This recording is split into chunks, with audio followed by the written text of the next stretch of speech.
Java. Never thought we'd do an episode on that, did you? Java for serverless functions. Did I hear that right? We get a chance to talk with Otávio Santana, who is a Java champion, Kubernetes expert, and loves to make dad jokes, especially at David's expense. And believe it or not, I actually left this episode kind of right into want some Java. Maybe. We did mention Rust, though. Enjoy the episode. Welcome to today's episode, Otavio. You are going to teach us about something that I generally consider a curse word, and that is Java. But we're going to look at this in a fresh light and understand how to be successful with Cloud Native and Java on top of Kubernetes. And we'll try not to talk about Rust, I guess. Right? Is that the plan? That's the plan, ours. Okay. But just to reply the answer, how can you use Java with Kubernetes and success? That's easy. Don't use Java. That's not the answer I was expecting right off the bat. Fuck. Well, all right. That was the end of the episode. We'll just keep on moving here. Thank you. No, I'm just kidding. All right. Before we get into that, right, I know we're going to have a great conversation about Java, but I want people to understand who you are and what you've been up to. So for anyone who is not familiar with you and your work, please take a few moments to introduce yourself and share anything that you wish. Okay, so super glad to be here. My name is Otávio Santana. Most of the time, I do jokes, mainly dad jokes.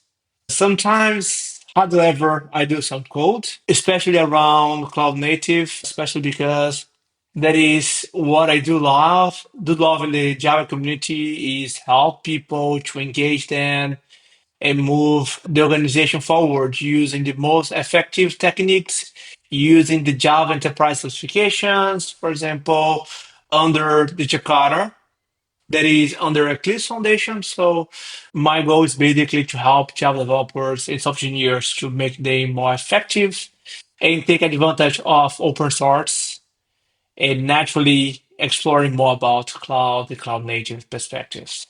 Yeah, I love that you said to help people, but that you really write code. And right away, I was like, you're a consultant, aren't you? Yes. I took a look at your website and I clicked on the awards page and there was like 30 different things there. So you've been doing this Java stuff for a while. And I think you've even written like 8 books, right? So maybe you can give us a bit of history. How long have you been doing Java? What's your background? Anything else you want to share there? It's a long time doing Java. More than I wish, by the way. You can see my white hairs. So since Java 8, I have been working Java. So if you hate Java on that time, sorry. I did my best to make Java as good as possible, but it's hard. I helped in several Java specifications through the JCP, where I become executive member of the JCP. So if you're not familiar with JCP, it's basically the organization who defines and drives the Java community. Java does not belong to Oracle at all. So we do have several organizations, several communities are working on the process in Java. We do have a huge ecosystem, people, organizations, enterprise, and so on. Even open source organizations such as Apache and Eclipse Foundation. And I have been working with Java since Java 8. And with the impact in moving the Java Enterprise to Eclipse Foundation, I went and to Eclipse Foundation work on those Java Enterprise, where, yes, I received some awards like the JCP Awards, the all categories, the Duke Choice Awards, that is the Oscar of Java, Eclipse Top Committer, and so on. My secret is just don't have social life. Who cares about people, right? So just focus in code. All right, awesome. So I'm going to date myself here, right? But I haven't written Java since Java, I'm going to say 1.4. I was in college. This was early 2000s. I didn't enjoy it. I never wrote it again. I dropped out of college. I hated it so much, actually, and got a job writing Perl, which, looking back, probably not my smartest move, but, whatever. Tell me about the evolution of Java over the last 10 to 15 years. Well, from Java 8 to where we are today, because obviously the language is evolving, it's modernizing. We have containers now. I'm assuming we don't just throw Tomcat servers on the internet and run our applications anymore. Like, what is and where is Java today? So Java is in the version 23. Right now, we are 30 years old of history and experience, improvement in the language, for example, to handle with data with string API, a new API to handle with data. We have the Coin project where the goal is to simplify the Java syntax, such as diamonds, to work with some generic keys on the best way as possible. We do have record to work with data. On the infrastructure way to say Java, we have several improvements on the JVMs, garbage collectors. Right now, we do have the T1 to work better and avoid the stop the words, the nightmare of anybody who has a huge application. Several improvements to modules and improvements to the container. When I mention container, don't think only about Docker. Think about the open container. So this way that we are designed the JVM right now is to make sure that almost all containers that has Java will take advantage of the JVM. So it's a totally different Java since Java 4. It's a huge time ago. Okay, let's revisit your jokes from the start of the episode. If you want to be successful with Java on Kubernetes, don't use Java, right? Let's actually dig into this a little bit because Yes, I mean, we're looking at the cloud native landscape today. Apple have just released Pickle, which is a config management which was built in Java. We've got Kafka, which is the almost de facto service bus, queue, topic, whatever, a whole bunch of different things, right? It does a whole lot these yes. days. Built on Java. We've got Elasticsearch built on Java. I mean, Cloud Native has a lot of Java components in its ecosystem in production, shipping, and making money for a whole bunch of companies. So, can people people are being successful, but how do we get to this stage where Java isn't the enterprise software, it is the modern cloud native microservice approach to building software?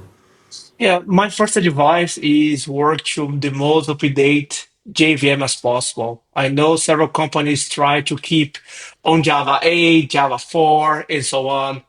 But if you do that, you won't be able to take the most up-to-date enhancement on the JVM, for example, to work better with Kubernetes, with Docker, or any kind of container. If you take a look, for example, at the beginning of Java 8, every time that you work with Java in the container, there was an issue because for the JVM, there was not the container. It took the whole machine instead of considering just the container that is inside. Right now, we take that into consideration. So if the Java is running inside a container, we are taking a look in several enhancements in the sys operation as well. Right now, we do have more modern applications to avoid the huge start time that Java had. If you remember some time ago, Java took a couple of seconds to warm up the application. Right now, we do have several frameworks that can do it a couple of seconds, like any dynamic language. Okay, so Quarkus sometimes might be faster than Node.js because it can be converted to native language, for example. I can convert the JVM to a native instructions using GraalVM, for example. So the Java ecosystem is huge. And the good way to take advantage of that in the Java, in the JVM itself, is keeping your ecosystem updated. What I said, the huge trade-off that we do have in Java, keep the compatibility. That's mean when you move between versions, the impact might be super tiny, especially because the way that we design is to keep this way. So if you are in Java 8 and move to Java 23, 24, whatever, the impact of doing that might be super tiny. Naturally, you can write more code with less methods because have more Suga syntax inside Java. So my first advice is keep updated with Java. Every 6 months, we're gonna have a release, and we have a huge ecosystem right now. So Spring, Jakarta, Quarkus, Micronauts, and so on. Yeah, so I think the crux of what you said there if I remember correctly, before Java 8, the problem was the JVM didn't respect the control groups of Linux, right? So when you run a Yes. container and say you have access to one CPU and 120 mega RAM, if the JVM had no idea those constraints were in place, it would outscale what it was doing. It would get, broken to a certain degree and then not work any longer. So you're saying that from Java 8, those are now respected and it plays a part in the container ecosystem, which is really good to know. So, and obviously, I'm assuming, again, I don't know this space, but Java's not oblivious to the fact that containers and Kubernetes exist over here. So they're considering this a target platform. Containers in production is where the JVM, whoever the governing bodies are, the Eclipse Foundation and others, want to push the project forward so that it is a first-class citizen. Is that a correct assumption? Yes, yes. If you have several companies, organizations looking for it, that's where we should go. For example, a long, long time ago, they opened JDK, the JVM reference implementations, because yes, in Java, we have the specifications, we do have the spec, and we have multiple implementations. The reference implementation used to be a Mercurial, and because a lot of people did the pressure to move to GitHub, with the organization decided to move on to GitHub because they want to collaborate even more. So yes, basically we are driven by community because a lot of people, committers, are from the community, including myself, for example. So now my thought process is, right, Java is modernizing, is container native to a certain degree, is moving in the right direction to be where other software is in 2025, right? From my understanding, again, so limited, and I wish I had done a bit more Java in my life, right? Don't worry, don't worry. The JVM, We just had that on recording, by the way. no. What I mean is, I the mean, JVM was you always leave Java, famous. but could be worse. You could leave Rust. Whoa, whoa, whoa, whoa, whoa, whoa, whoa, whoa, whoa. Whoa, I'm kidding. Oh, Read here the we room, go. man. Read the room. All right, sorry. This Go is ahead, perfect. sorry. I'm really enjoying this. I think what people always told me when I go to conferences and events, what they loved about the GVM, right, is that you run your application on the GVM and it runs for days, weeks, months, years. The GVM had this wonderful ability to actually dynamically modify code paths over time and optimize, right?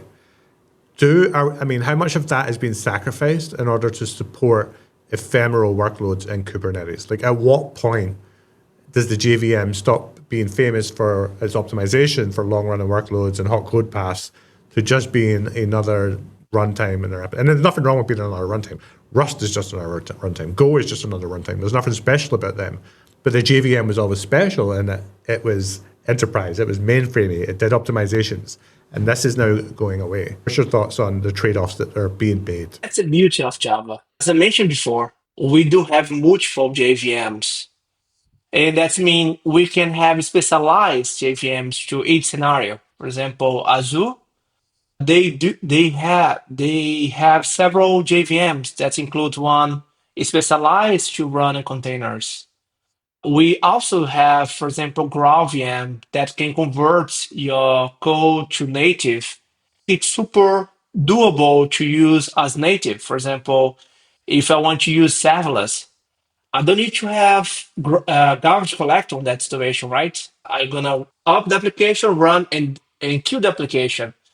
I don't need to have GIT, I don't need to have garbage collector, I don't need to have any enhancement around the JVM because at the end I will start, run, and kill. So in Java, as I said, we do have a huge ecosystem to make it that configurable, or you can change the product if without changing your code. And that's the beauty of Java. So, okay, I want to use right now the GraalVM and convert my code to native because I want to use serverless. Okay, go ahead. You might change your framework, and that is it. Or I want to use a Azure. Go ahead, and we have a couple of JVM implementations to make it possible. Okay, I think the title of this episode is just going to be the one where David was ignorant, because I'm learning so much about what I don't know about the Java ecosystem. Like the fact that there's multiple JVM implementations. Again, as far as I was concerned, it was just the Sun Microsystem one. You go to the website, you click download. So my knowledge in this space is very, very dated. But I have, through my periphery, kept an eye on the Graal project because I've always thought it's really interesting that they're allowing you to take JVM languages and get that native code. Essentially, to the best of my understanding, cross-compilation from Java bytecode to ELF binaries or whatever system you're targeting. Is that correct? Yes, especially because right now we do have the serverless reality, right? The point of Java is the same challenge that we do have for any software. Java is 30 years old, right? Nobody realized that you're gonna need serverless application 30 years, right? And that is what Java is doing. So it's make it possible using all the best techniques of the evolutionary architecture to refactor your code if without change the behavior and make modules to make it possible to have multiple scenarios. I used to say that open source goes beyond philosophy. It's the most advanced software engineering in the world. I mean, if you want to learn how to do a good software, just go to any open source project. We can do that using tests to keep the behavior. You can have a good documentations, can live if without thousands of meetings. We can write emails instead of that. That might look impossible for you who is manager, but yes, we can survive if without manager, if a lot of meetings. Right. If someone had told me an hour ago that they were doing Java as serverless, I would have laughed. And now I'm like, shit, I'm going to have to try this. Now, I haven't really done a lot of Java myself since like 6 years ago or something like that. But I have heard a lot about various projects. I think I've heard a little bit about Quarkus. I don't know much Yes. about it. But I guess my question is like, how big is this ecosystem now?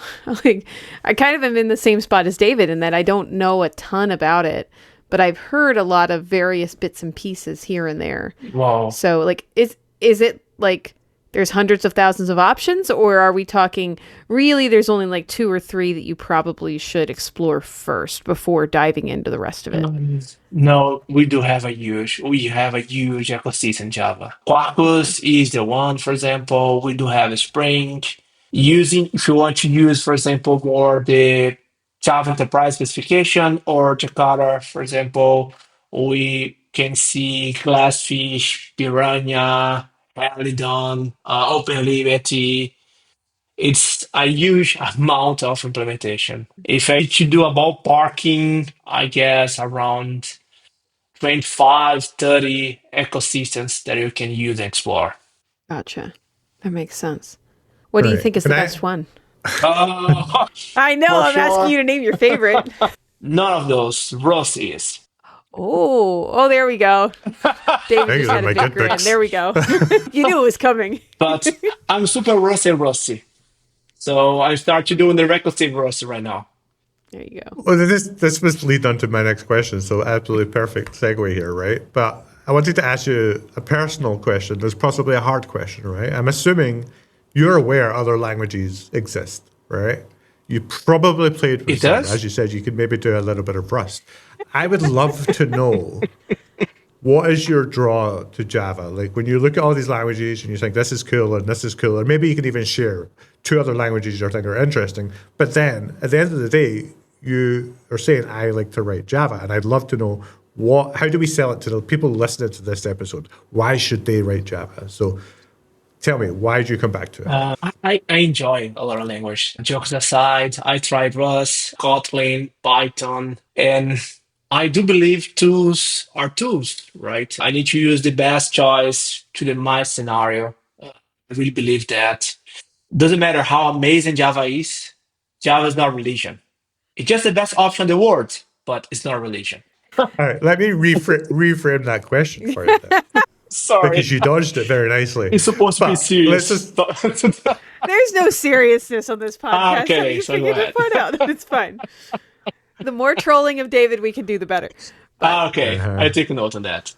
Well, what I'm thinking is, right, what we want people to get away is a fresh perspective on Java, right? I know myself Yes. coming into this, we've got blinkers. I've been writing Rust for a while and Go for longer than that. And, To me, Java has this perception in my head of just being an antiquated enterprise language. And that's not the case. I know that's not the case, but Yes. we have these, misconceptions.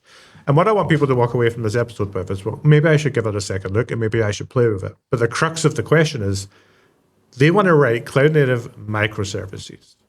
And you're not going to go download the JVM and do that right away. There's decisions that need to be made. I'm assuming this comes down to adopting a framework that is microservice ready. But maybe in 3, 4, 5 steps, Yes. however many it takes, give the audience that journey. If you want to write a microservice right now in Java, what are their options and what do they have to do? Okay. As I said, we have a huge amount of solution in the market. Let's use the let's use Laura's sample. She mentioned Quarkus, right? So I can do a microservice with two classes, where one is my entity class and my second one is my interface. And that is it. Right now, I do have my CRUD operation using REST, and I can move it to a cloud native or a container, whatever wish. So you can really make it fast with Java, especially with the newest frameworks. The biggest challenge with Java is people are learning Java 1.4 and believe that Java did not change for that. No offense, David, but it it changed a lot. And what happened also is we have new modern frameworks with Java. So Spring does a really beautiful job. As I mentioned, Quarkus with two classes, Spring provides something pretty similar to that. Of course, the beauty of Java is the ecosystem. You can have Quarkus with pretty similar capabilities using two interface or so on. I want to use is Spring. So you can explore Spring data where you define your entity, and then with the interface, they will handle the whole database connection for you. Or you want to use everything by your bare hands, go for it. You have a huge amount of flavors to make Java. The easiest way, as I said, or the most complex way, for some random reason, want to learn how the things happen behind, you can go explore for it. About why learn Java, stability of the language, the ecosystem, the community. A huge amount of people are behind Java right now. So if you compare to another language, for example, as far I know, Microsoft C Sharp only has a single company behind it, right? That is Microsoft. So if Microsoft decided to, okay, I want to move, the language is gone. In Java, the chance that's happened is pretty low because if Oracle decide to leave, okay, we do have another huge amount of organizations working on Java right now. Again, thousands of JVMs, thousands of solutions, and so on. And we inside the JCP, we do have the Java education ecosystems to take a look on how to learn Java and take care of the new generations. That's why we do have the RAP and new features to make sure that people can learn easily Java and break this myth about Java is super hard, is understandable, and so on. And another point that I'd love to highlight in Java is mainly because Java is a production language. And this verbose is to make easy to read and understand your code, especially because on production, on finance, we also need to read code. It's not about writing features. It's about to read and maintain what I do have. And sometimes we have code for 10, 15 years ago. So it needs to be readable as much as possible. So it's a trade-off with language. At the end, we are handled with the language design and language decisions. And naturally, okay, I will explore the verbosity of Java here to make it more readable, or I will try to reduce as much as possible, make the code sometimes not readable. But even with that, Java has, for example, the var variable. So you can do the var a equals something.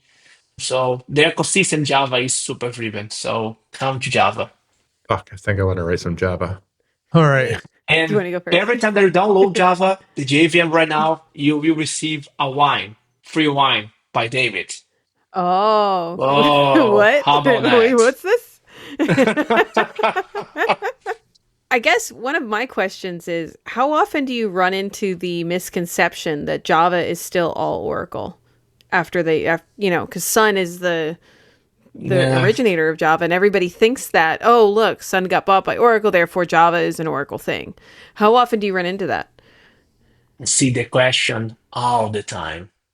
Oh, I bet. I bet. Every single Yeah. day.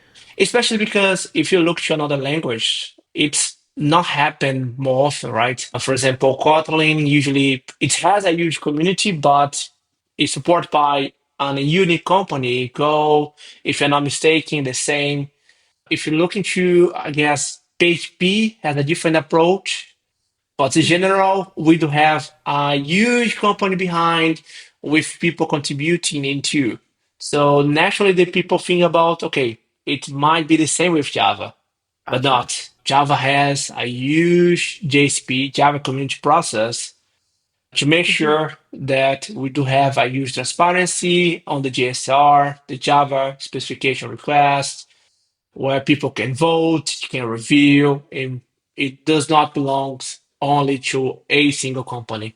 It's a failure tolerance in the process. Right.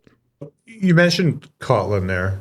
I think that's the programming language that spun out of JetBrains, if I remember correctly, right? Yes, yes. There's also Scala, there's Clojure. I'm sure there's other major JVM-based languages. Like, are they still important in 2025, given the fact that the Java language itself is continuing to evolve? Is the need for these other languages becoming less, or are those still pushing forward and innovating in their own right? And at what point do you jump between the languages when you're on the JVM, or do you stick firmly within the Java camp itself?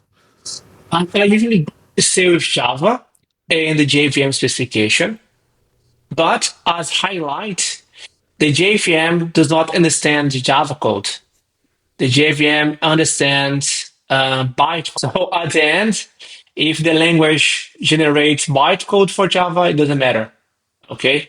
About those language from the Java, like Scala, Kotlin, and so on, those have some specialization, some niche. For example, as far as I know, Kotlin goes mostly around mobile application with Android. Scala goes more to functional programming, if I'm not mistaken on that.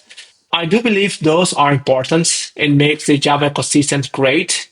However, those go more to the niche. In Java, brings more the generic approach. So you can do a little bit of functional programming with Java. You can do a little bit of object-oriented programming Java, data-oriented programming Java, and so on. So it's not specialized like another language, but with Java you can do a little bit of those features directly. So thank you. All right. Okay. Is there any question you would like us to ask you before we wrap this up? Do you know why we have Google Chrome and Slack right now?